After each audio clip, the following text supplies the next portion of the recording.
Hey, what's up, everybody? My name is Michael Grass. This is the Grassroots 304 podcast, episode number 61. And tonight, my special guests are the guys from Chirp. They're all the way here from Ann Arbor, Michigan. And this is not their first time playing here at the shop, but I think it's the second time, right? Second time, yeah. No, welcome back to the shop, guys. Glad to be back. Yeah, and you guys fucking killed it earlier. Yeah, just absolutely shredding out there. And guy on the end, what's your name again? Yeah, pass around the mic. Y'all say who you are. I'm Sam. Sam Naples. I play guitar. Yeah, Sam was absolutely crushing. All you guys were crushing it. But yeah, you're welcome. I'm Jay. I play guitar and sing. I'm Brian. I play bass guitar. And I'm Pat. I play the drums.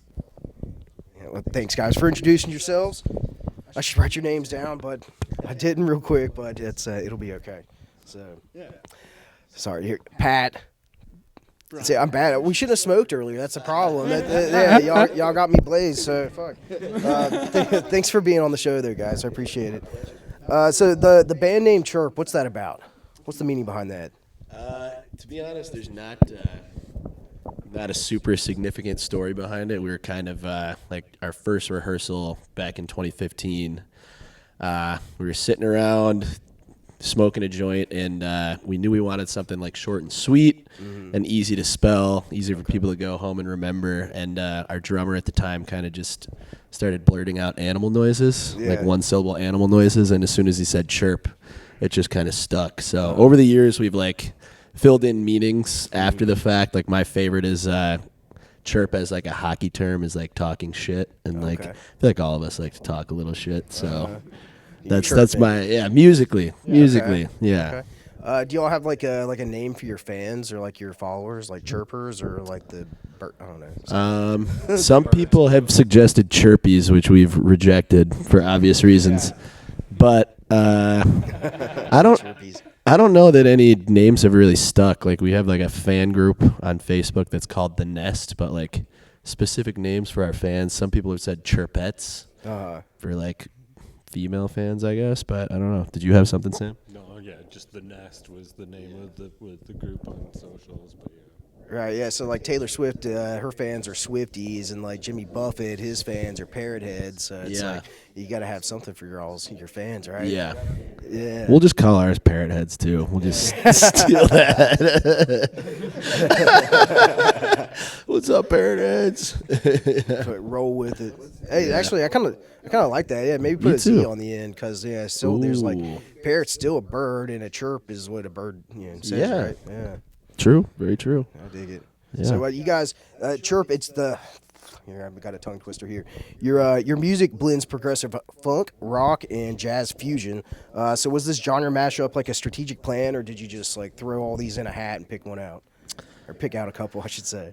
I feel like it was more a matter of throwing things in a hat, just things we enjoy playing and have enjoyed writing. Like I feel like we're a very open-minded group musically. Like like something isn't going to be brought into the room like cover-wise or original-wise and be rejected. So I know all of us listen to a lot of different genres, so I think all of it is like welcome to finding its way into the sound. Okay, so it's noted through your website that some of your influences range from Led Zeppelin to Daft Punk.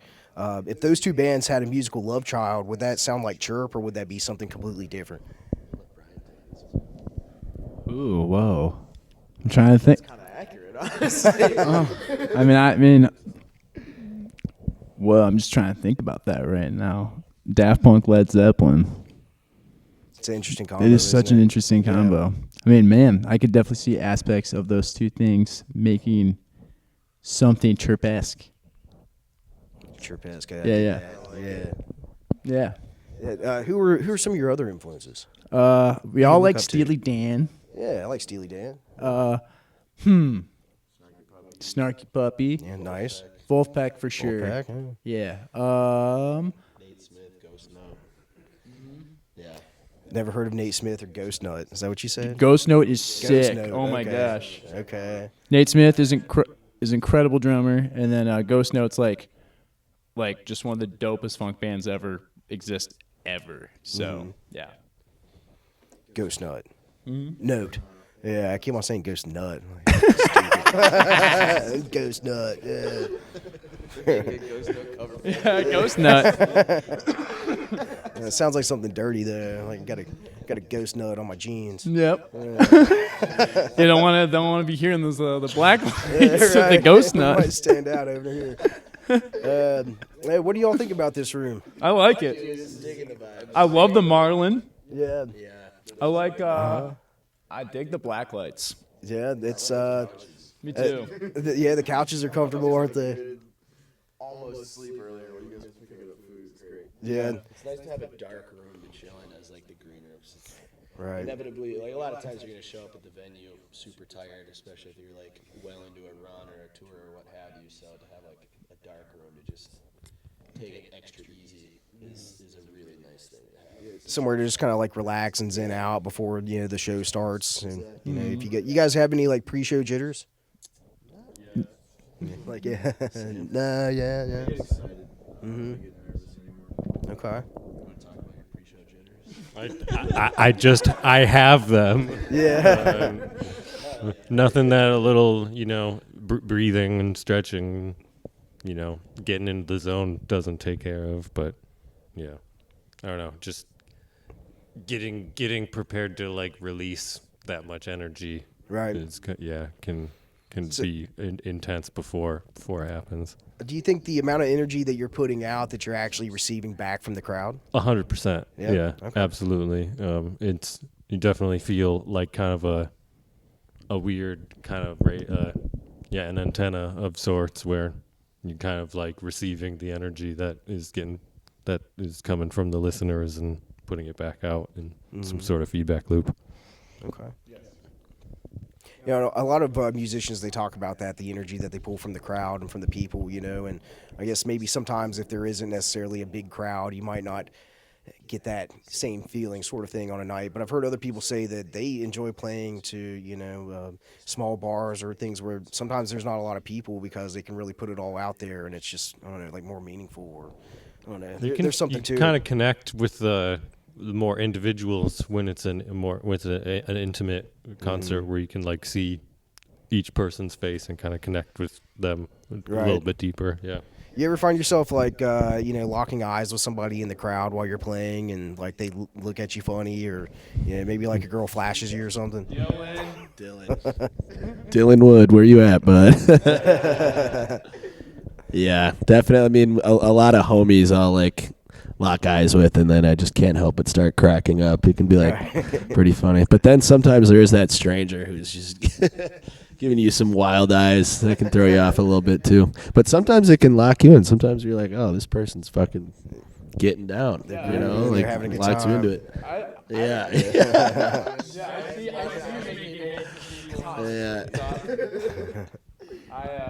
I had someone last night I was definitely locking contact with, and he was fucking hilarious and just like really just cheering me on. It was fucking dope. Yeah. He was hilarious. The shorter guy with the glasses. Yeah. Yeah, you're so sweet. Yeah. What's some of like the wildest encounters that you've had with fans when you're out on the road? Just about like 10 minutes ago, 15 minutes ago. Oh, yeah. Whatever that guy, what is his name? Tyler. Tyler. Holy shit. actually- Shout out Tyler. Tyler actually painted this Marlin. No, up of here. course he did. Yeah, that makes sense. Tyler did. Yeah, some of this art is Tyler's actually. Most of this is. Tyler's There's a few things I can point out here. This is his. That's his. What? The owl is his. The computer-headed mannequin over there. Yeah, what the Yeah. fuck? TV, laptop head. I don't know what it's called. There's a name for it. Yeah. It works. Shout out Tyler. It works. What the fuck? Yeah, it's got like Windows 98 on it. Of course it does. Maybe XP Dude, or something like that. Yeah, He's it's- not a real human. He's not a real person. Yeah, you would think that he's just a character, just a fictional character. I wandering think he's through, just but he's just a cosmic jester, man. Cosmic jester, He's I like he's so wild. There's the kind of people that you like look forward to meeting when Dude, you're out on yeah, the road, holy right? cow, one of a Yeah. kind. Uh-huh. Holy cow. He is one of a kind, and man, he's a real funny guy. Dude, yeah, sweetheart. It's pretty They're Tyler though, Like it's not gonna. I'm not saying it's gonna be exactly Tyler, but every city's got that person, The wild one. Yeah, well, I'm glad you got to meet ours tonight. Then, you got the full Monty of it, the real deal. Is he still back there? Or is that Bill over there? I haven't met Tyler yet. I want to meet Tyler. Maybe it's one of the peeps from Lucid Evolution, packing up back there in the corner. Yeah.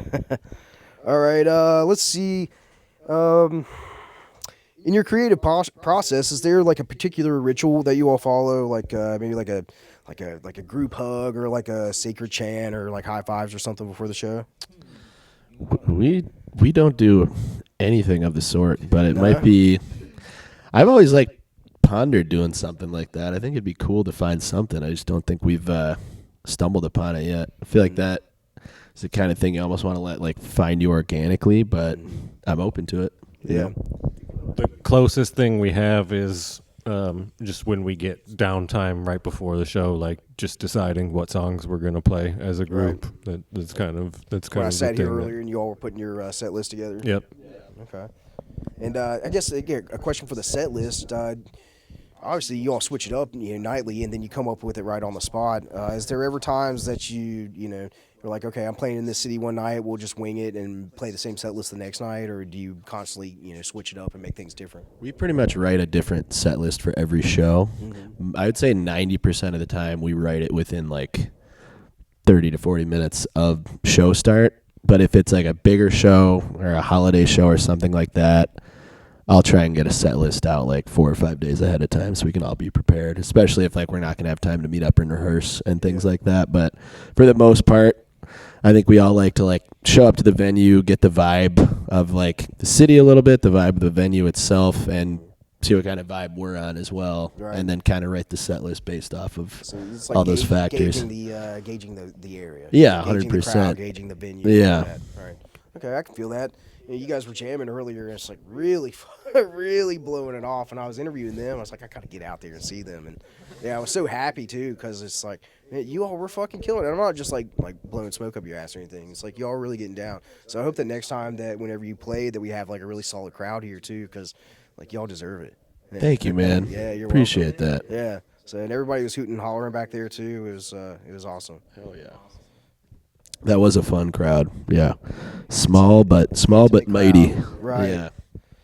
Let's see here. I got 3 questions left for you.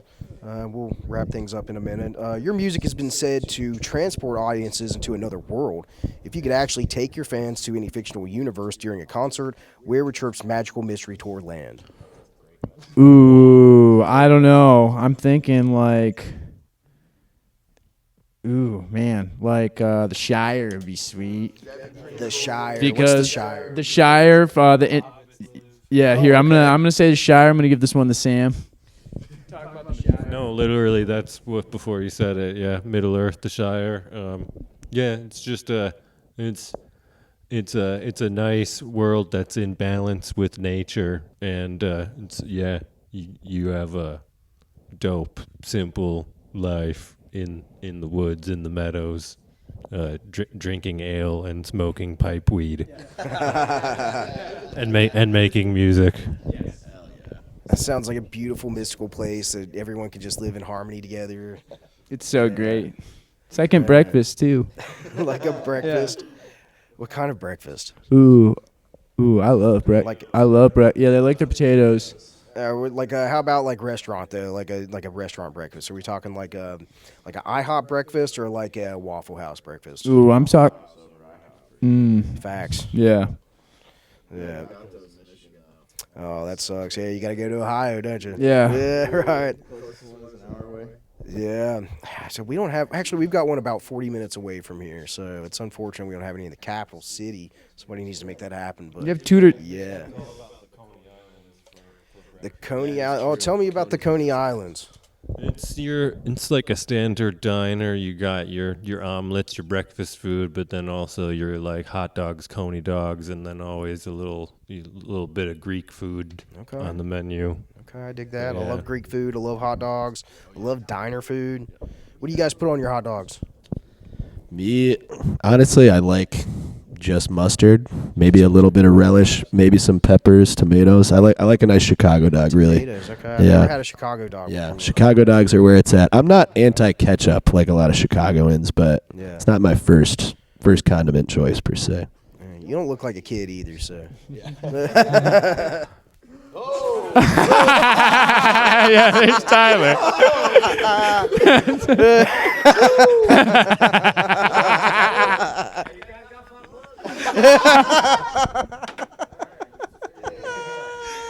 So that's Tyler. Holy shit. Well. Hey, that's a first. We're gonna fill in the watchers. Tyler, the artist we were just talking about 5 minutes ago, just walked through bare ass naked, past all of us, but fully exposed. Is he still standing back here? He's just standing back there waiting. Yeah.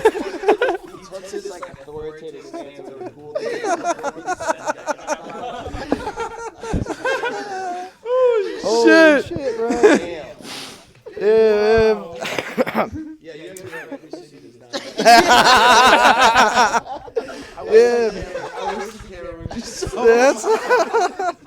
That's a 1 in a million, boys. Shout out Tyler Hudnall. Yeah. Fuck yeah. These guys will remember this forever. Yeah. Every time they come back to Charleston, West Virginia, they'll remember that bare ass walking through the back of the shop.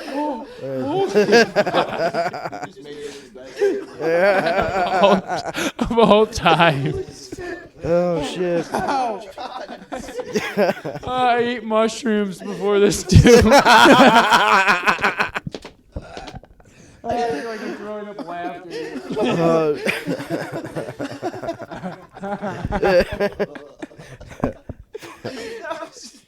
So unexpected.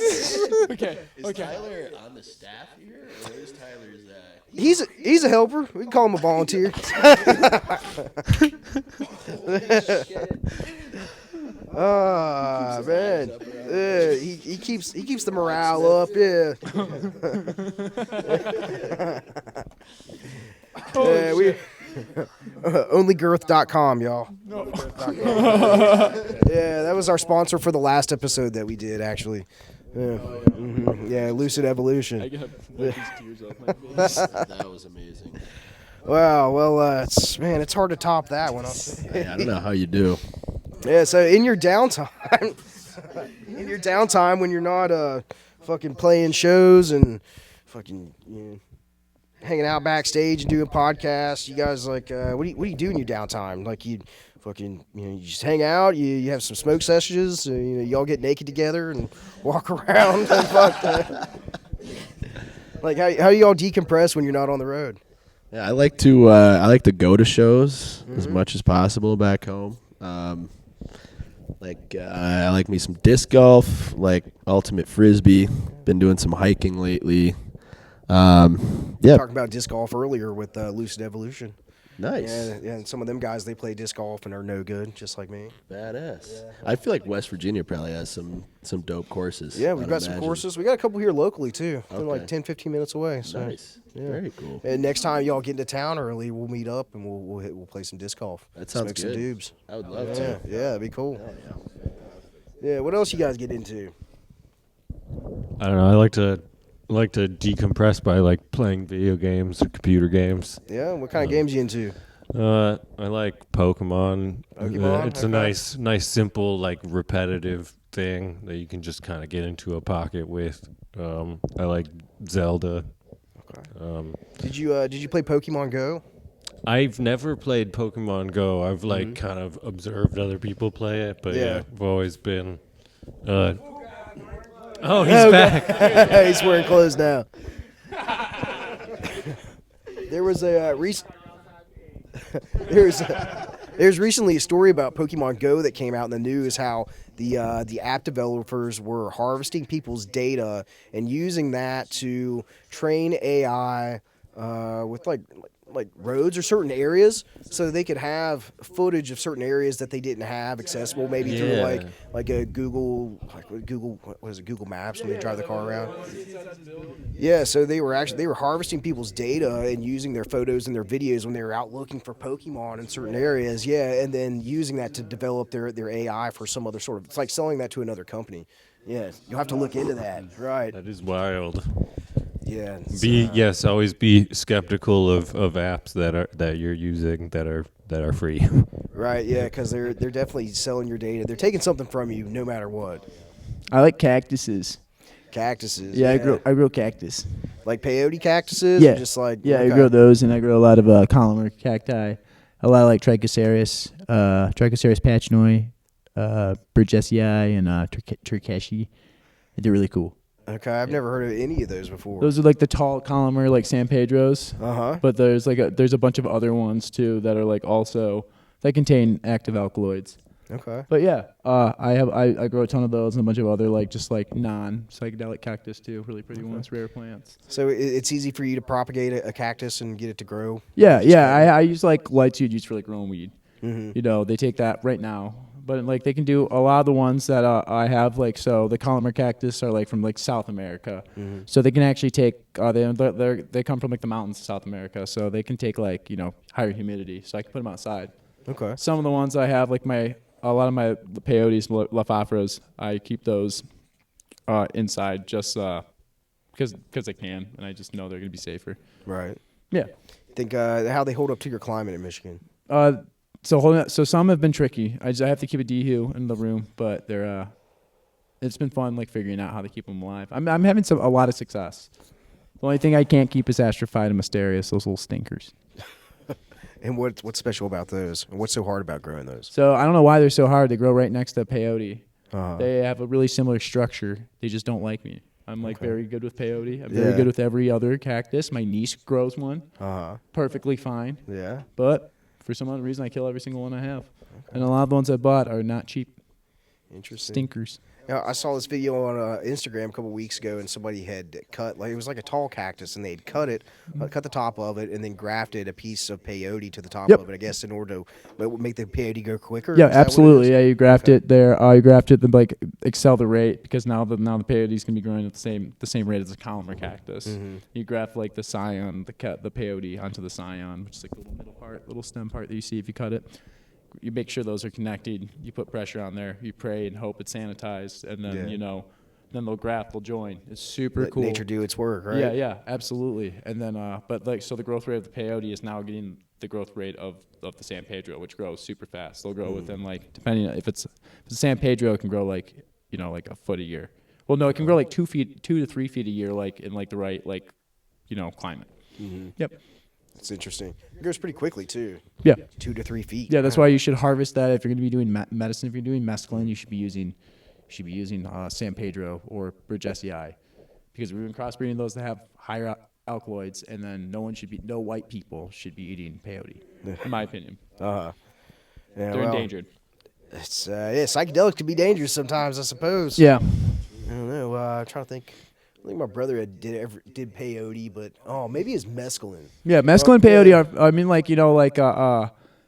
it's just like within like the last like several years, their numbers they're just really endangered. Mm-hmm. That's why I say that. And I think we should just leave them for the native people, and the native people should be in charge of who I think should the people who live around there should be in charge of like who gets to participate in it. Right. So. Okay. Yeah. It's a sacred medicine. They've been using it for millennia, Yeah. essentially, Yeah. in order to heal people, and doing it doing it recreationally isn't necessarily the best way. Doing it with a intent, Yeah. of healing, of changing yourself is the best way to consume that, I suppose. Yeah, absolutely. Yeah, deep dive. Mm-hmm. I didn't ask you. What do you like to do in your downtime? I'm going to take a very different approach. Uh-huh. I feel like this is how I decompress. Yeah, just chilling?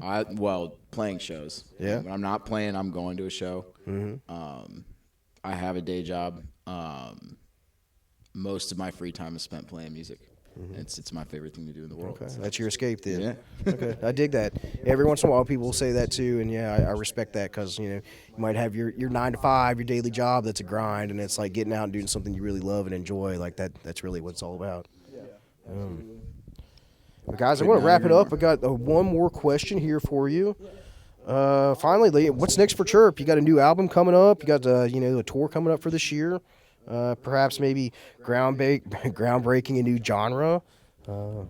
Maybe some. I don't know about the new genre. Some funkadelic jazz polka. Something odd. If enough people want it, I would be in on it. Yeah. No, we're kind of both. I mean, we're working on a new album right now. We've finished most of the recording, minus some guest artists, and we're really focused on getting that out and continuing playing shows wherever we can, and I don't know if anyone else has anything else to add, but that's we're kind of doing both at the same time right now, and it's been a blast. Fuckboy funk all over the place. Fuckboy funk. We're gonna propagate a genre. I like that. Yeah, that's a new genre. Funkboy funk. Fuckboy funk. Try saying that 5 times fast. Fuck, boy, fuck, fuck, fuck, fuck. And let's see, any festivals that you can mention that you're going to be playing this summer? What do we have at the moment? I think we're safe to mention Buttermilk Jamboree. Okay. I love that festival. Yeah, where's that at? That is in Delton, Michigan, which All I right. think is not too far from Kalamazoo, Okay. if I'm not mistaken. What else do we have locked in? Sam's pulling it up at the moment.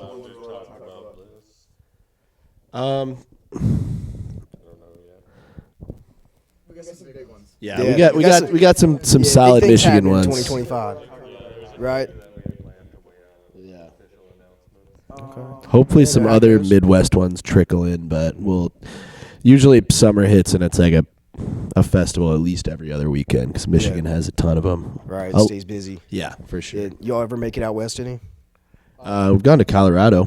Okay, That's the furthest west we've gone, which is always a blast going out there. Right. My little brother has a band called Swerve that's based out in Denver, so we'll team up with them out there. Square, okay. Yeah, they're super dope.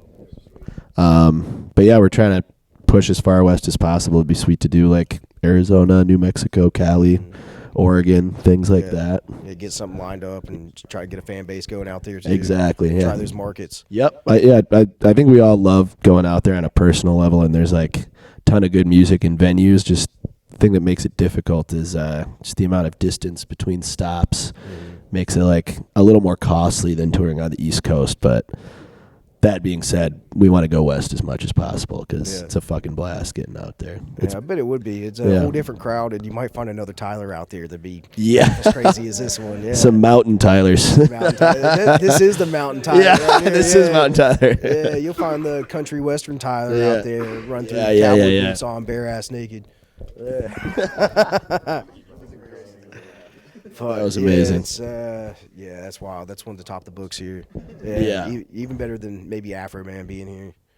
Man. I don't know about that. That's Yeah, Afro Man, he sat right there. dude, yeah, it's so sweet. Did you didn't know that? Yeah. That's Yeah, he's awesome. Yeah. Yeah, Afro Man's cool. We wanted to get him back here again. I'll drop this. We want to get him back, and I emailed his agent like last week, and I was like, yeah, so it's like he's playing here in West Virginia in May. This place called the Purple Fiddle. It's in Thomas, West Virginia, and I was like, hey, we'd like to get him back to Charleston. He said, oh well, his rates increased for this year. I was like, oh okay, what's he asking? He said, oh, he wants $20,000 to $25,000 to play. And I was like, that's crazy. Yeah, fuck, Afro Man's high as fuck. Like there ain't no way. Yeah, because it's like, fuck, we booked him for $5,000 here last year, and that was still actually they wanted to 8, but like we couldn't do that with the the size that we have and everything like that, and still have affordable tickets for people. Yeah, and got him booked for 5. So when they said, oh, it's going to be $20,000 to $25,000, it's like there ain't no way. He said, yep. I was like, yeah. And so sidetracked there thinking about it. My ADD. Yeah, Afro Man. Well, yeah. Sorry. All right, guys. Why don't you go ahead and shout out your social medias where people can find your music at and all that good stuff. Chirp Music on Instagram, Chirp on Facebook. We got stuff on all the streaming platforms, obviously. Chirp Music on TikTok. ChirpBand.com is the website. So yeah, keep a lookout. We got tons of shit up there. Spotify, iTunes, Yep. Bandcamp, all that stuff. Yes, sir. Okay. Awesome. Make sure to go check these guys out. You can come see them on the road next time they're going to be, maybe coming here through Charleston and anywhere. I suppose people watch this all over the place, so it goes global. Yeah. Oh yeah. Well, thank you guys. I appreciate it. And of course, if you like this episode, you can watch more. Just search online for the Grassroots 304 podcast. You can find it on Facebook, YouTube, and Rumble. And make sure to give this a like and subscribe. Share it with your friends. And check these guys out. Chirp. Thanks, guys. Appreciate it. Thanks, y'all. Yeah, awesome. Thanks, Tyler. Have a good night. Peace out. See you next time. Peace.